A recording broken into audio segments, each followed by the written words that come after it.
Hello students, welcome back to my channel. This is Sonia Jain. तो बेटा आज हम करेंगे DOEC आई हुई वर्कशीट नंबर 17 क्लास 6 के लिए। सब्जेक्ट है मैथ्स, डेट है इसकी 24 नवंबर।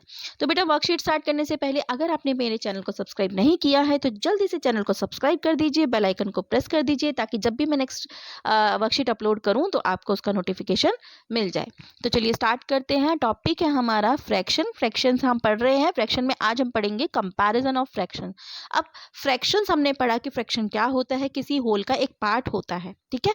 अब उसका हम कंपैरिजन करना है कि कौन सा नंबर बड़ा है कौन सा छोटा है, वो हम कैसे करेंगे। तो पढ़ते हैं। Dholu and Bholu went to a restaurant to enjoy a healthy and nutritious pizza with their parents. Dholu और भोलू रेस्टोरेंट गए हैं और अपने पेरेंट्स के साथ क्या खाने के लिए, हेल्दी एंड न्यूट्रिशियस पिज्जा खाने के लिए गए हैं। पिज्जा का नाम सुनते ही सबके मुंह में पानी आ गया है ना। चलिए आगे बढ़ते हैं। Dholu has 3:1 pizzas in his plate. Dholu के पास कितना पिज्जा है? 3:1। 3:1 का मतलब क्या है? 3 तो पूरा पिज्जा है और कुछ और पार्ट भी शामिल है।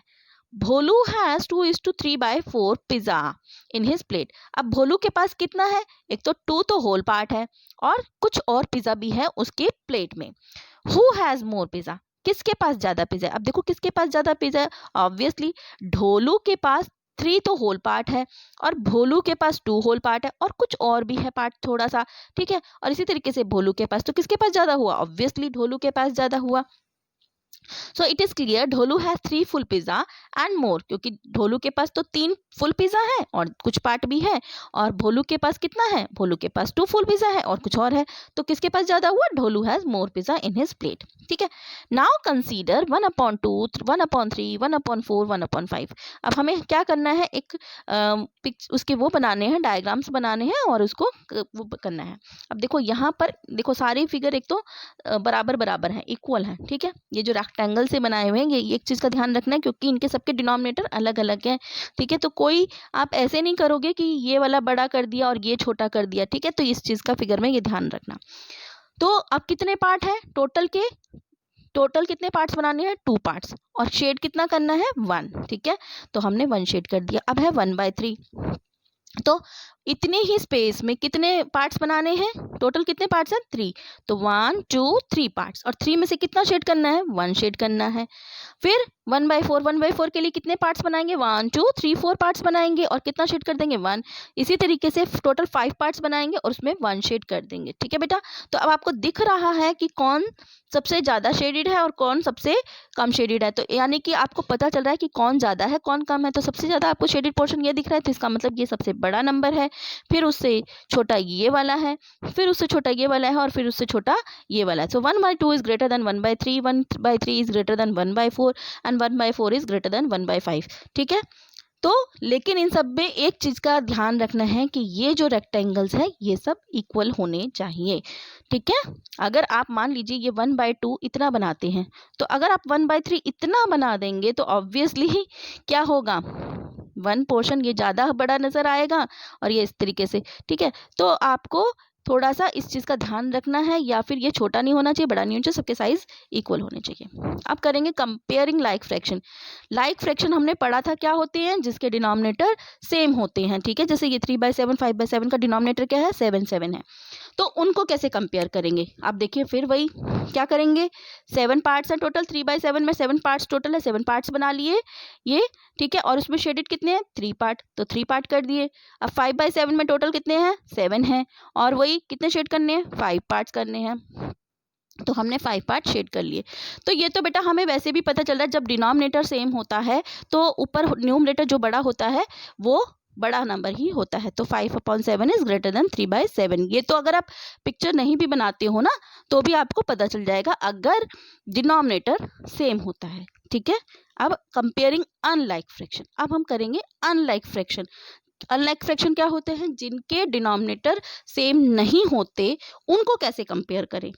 अब जैसे आपके पास है 2/3 और 3/4, ठीक है। अगर हमें फिगर के ज़रिए सॉल्व करना हो तो सबसे पहले वही हमने ये 2 रेक्टेंगल से बनाए हैं, इसके 3 पार्ट्स टोटल लिए और कितने शेड करने हैं, 2 शेड करने हैं, तो 1 2 शेड कर दिए। इसी तरीके से इतना ही बड़ा हमने एक और रेक्टेंगल बनाया जिसमें टोटल पार्ट्स हैं 4 और 4 में कितने शेड करने हैं, 3 शेड करने हैं, तो हमने ये 3 शेड कर दिया। तो अब हमें दिख रहा है कौन सा शेडेड ज़्यादा है, ये वाला 3/4 ज़्यादा दिख रहा है शेडेड, तो यानी कि 3/4 इज़ ग्रेटर देन 2/3। ठीक है बेटा। और मैंने आपको लास्ट वर्कशीट में बताया भी था, ये देखो अगर आप ऐसे भी लिखोगे 3/4 इज ग्रेटर देन 2/3 तो ये भी ठीक है।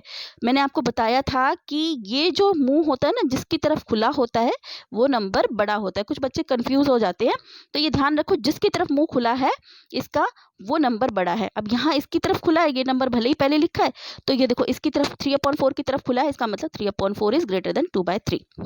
अब ये तो हुई फिगर के जरिए। अब अगर हमें बिना फिगर के से कंपेयर करना हो तो हम कैसे करेंगे, तो हम इसे करेंगे इक्विवेलेंट फ्रैक्शन के मेथड से। ठीक है, इक्विवेलेंट फ्रैक्शन के मेथड से क्या होता है, अब देखो 2/3 के हम इक्विवेलेंट फ्रैक्शन लिख लेंगे। वो कैसे लिखते हैं, भूल गए या याद है, हम कैसे निकालते हैं, 2/3 के क्या करते हैं हम सबको 2 से मल्टीप्लाई ऊपर नीचे, फिर 2/3 को 3 से मल्टीप्लाई ऊपर नीचे, फिर 2/3 को किससे मल्टीप्लाई करेंगे, 4 से मल्टीप्लाई कर देंगे। ठीक है, इस तरीके से करते चले जाएंगे। जैसे 2/3, 2 2 ज़ा 4, 3 2 ज़ा 6, फिर 2 3 ज़ा 6, 3 3 ज़ा 9, फिर 2 4 ज़ा 8, 3 4 ज़ा 8, ओ सॉरी 3 4 ज़ा 12। तो ये देखिए, एक मिनट, 2 को 4 से किया और फिर 3 को भी 4 से किया, तो ये आ गया 2 4 ज़ा 8, 3 4 ज़ा 12। ये किसी की तरह 2/3 इंटू 3 ये किया, 2 3 ज़ा 6, 3 3 ज़ा 9, तो ये आपका आ गया। ठीक है, तो इस तरीके से हमें करते जाना है। इसी तरीके से हम 3/4 के भी निकालेंगे इक्विवेलेंट फ्रैक्शन। अब ये आप देखिए इक्विवेलेंट फ्रैक्शन में कहीं कोई ऐसा फ्रैक्शन है जिसका डिनोमिनेटर सेम हो, तो हम देख रहे हैं 8/12 में 12 और 9/12 में 12, इन दोनों का डिनोमिनेटर सेम आ रहा है, तो यानी कि अब हमें मिल गई हैं 2 फ्रैक्शन जो इनके इक्विवेलेंट है। ठीक है, 3/4 का इक्विवेलेंट 9/12 हुआ और 2/3 का इक्विवेलेंट 8/12 हो गया। अब इन दोनों के डिनोमिनेटर सेम हो गए हैं, तो अब हमें 8/12 और 9/12 में कंपेयर करना इजी हो जाएगा क्योंकि हमारे पास डिनोमिनेटर आ गए। तो कौन सा बड़ा है, 9/12 इज ग्रेटर देन 8/12। बट हमारे पास क्वेश्चन 9/12 तो था नहीं, हमारे पास क्वेश्चन में क्या था, 3/4 और 2/3।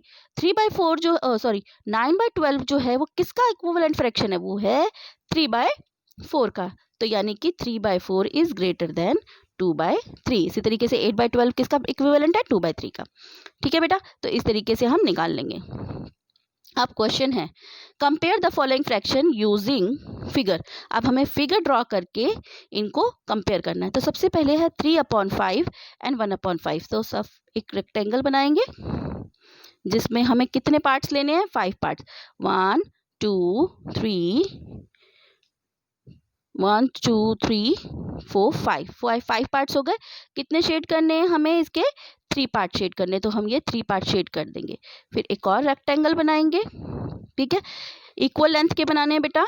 फिर इसके भी 5 पार्ट, 1 2 3 4 5, ठीक है, इसका एक पार्ट शेड कर देंगे। तो हमें दिख रहा है कौन सा शेडेड ज़्यादा है, ऑब्वियसली ये वाला ज़्यादा है। तो क्या आंसर हो गया, 3/5 इज ग्रेटर देन 1/5। ठीक है, तो ये हमारा हो गया फर्स्ट के ए पार्ट का आंसर। अब बी का देख लेते हैं। बी का है 5/7 एंड 3/7। तो सबसे पहले एक रेक्टेंगल सा बना लेते हैं। इसके कितने पार्ट्स करने हैं हमें, 7, 1 2 3 4 5 6 7, 1 2 3 4 5 6 7। ठीक है, अब एक और बना लेते हैं, 1 2 3 4 5 6 7। ठीक है, अब 5/7 यानी कि 5 पार्ट को शेडिड करना है और फिर 3/7 इसके 3 पार्ट्स को शेडिड करना है। तो आप देख सकते हो कि कौन सा ज़्यादा शेडिड है, ये वाला ज़्यादा शेडिड है। तो कौन सा है, ये 5/7 है ये, ठीक है, और ये कौन सा है, 3/7 है। तो कौन सा ज़्यादा बड़ा हुआ, 5/7 ज़्यादा बड़ा हुआ। तो 5/7 इज ग्रेटर देन 3/7। ठीक है बेटा, ये मेरा नीट नहीं बन रहा है, आपको नीटली बनाना है और ये ऐसे ऐसे बॉक्स को अच्छे से फिल करना है। आगे नेक्स्ट क्वेश्चन है, question number 2, compare the following fraction using equivalent fraction. अब हमें इक्विवेलेंट फ्रैक्शन के मेथड से इनको कंपेयर करना है। देखो अब इन दोनों के डिनोमिनेटर तो एक जैसे है नहीं, तो इनका हमें क्या करने पड़ेंगे, इक्विवेलेंट फ्रैक्शन निकालने होंगे। तो पहले 5/6 के निकाल लेते हैं। तो 5/6 का क्या होगा, 5 2 ज़ा 10, 6 2 ज़ा 12, ऊपर नीचे एक ही नंबर से मल्टीप्लाई। उसके बाद 5 को 3 से करा, 5 3 ज़ा 15, 6 को भी 3 से किया, 6 3 ज़ा 18। फिर हमें 5 को 4 से करना है, 5 4 ज़ा 20, 6 4 ज़ा 24। ठीक है, तो इस तरीके से हमने ये निकाल लिए। अब आगे हम 1/4 का निकाल लेते हैं। 1/4 का लिखा, ठीक है। अब 1/4 को 2 से किया तो 1 2 ज़ा 2, 4 2 ज़ा 8। फिर 1 को 3 से किया, 1 3 ज़ा 3, 4 को 3 से किया, 4 3 ज़ा 12। 1/4 को फिर 4 से करना है ऊपर नीचे, 1 4 ज़ा 4 और 4 4 ज़ा 16। कोई हमें डिनोमिनेटर सेम मिला? यस, हमें डिनोमिनेटर सेम मिला 10/12 में और 3/12 में। ठीक है, तो अब हमें पता चल रहा है कि कौन सा नंबर बड़ा है। कौन सा नंबर बड़ा है? 12/12 बड़ा है। ठीक है, 10/12 इज ग्रेटर देन 3/12 इन दोनों का।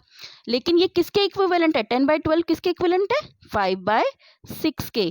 और 3/12 किसके इक्विवेलेंट फ्रैक्शन है? 1/4 के।